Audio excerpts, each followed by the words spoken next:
శుభయోగం కళ్యాణం వైభోగం.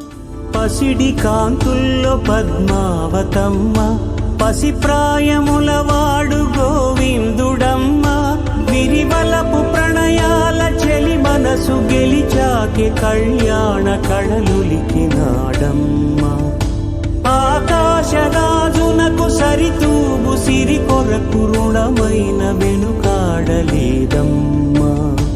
కళ్యాణం వైభోగం శ్రీ శ్రీనివాసుని కళ్యాణం.